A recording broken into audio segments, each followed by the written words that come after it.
ఓవరాల్గా ఈ 3 డివిజన్లలో ఉన్న బూతులను కనుక కౌంట్ తీసుకుంటుంటే మూడో రౌండ్లో మాత్రం 3000 పైచిలకు మెజారిటీ కాంగ్రెస్కు స్పష్టంగా కనిపిస్తుంది. ఓవరాల్గా 5500 పైచిలకు మెజారిటీతో కాంగ్రెస్ పార్టీ కొనసాగుతుంది. ఇంకా 7 రౌండ్లు మిగిలి ఉన్నాయి. ముఖ్యంగా సంబంధించి జూబ్లీహిల్స్లో కాంగ్రెస్ అభ్యర్థిగా పోటీ చేసిన నవీన్ యాదవ్కి సంబంధించి సొంత ఏరియా యూసఫ్ కూడా ఇక్కడ భారీ మెజారిటీ వస్తుందని కాంగ్రెస్ పార్టీ భావిస్తూ ఉంది. ఈ నేపథ్యంలో ఎంత మేరకు మెజారిటీ వస్తుందని చూడాలి. చాలా వరకు కూడా కాంగ్రెస్ పార్టీకి సంబంధించిన నేతలందరూ కూడా 15,000 పైచిలకు ఈ ట్రెండ్ కనుక కొనసాగితే మెజారిటీ వస్తుందని భావిస్తున్నారు. ది సేమ్ టైం బీఆర్ఎస్ కూడా ఇంకా ఆశలు పెట్టుకుంది.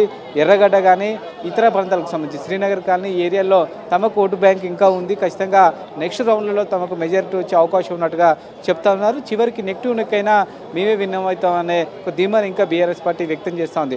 ఓవరాల్గా అయితే అటు కాంగ్రెస్ బీజేపీ శ్రేణులు అయితే ఇంకా సంబంధించి కొంత ఉత్కంఠ అయితే కొనసాగుతుంది. ఇంకొక రెండు రౌండ్లు పూర్తయితే కానీ ఈ గెలుపు ధీమా పైన కొంత స్పష్టత వచ్చే అవకాశం లేదు. ప్రస్తుతం అయితే ఇక్కడ ఎన్నికల అధికారులు కూడా అఫీషియల్గా ఇంకా రిజల్ట్స్ అనౌన్స్ చేయట్లేదు రౌండ్ల వారీగా. దీంతో అదొక కన్ఫ్యూజన్ కూడా ఉంది. కేవలం ఏజెంట్ల ద్వారా సమాచారాన్ని మాత్రమే మీడియా తెలుసుకోవాల్సిన పరిస్థితి ఏర్పడింది. దీంతో ఎప్పటికప్పుడు కొంత లోపల నుంచి వచ్చే ఇన్ఫర్మేషన్ కన్ఫ్యూజన్గా ఉండడంతో ఎప్పటికప్పుడు అంకెలు కూడా మారుతూ ఉన్నాయి.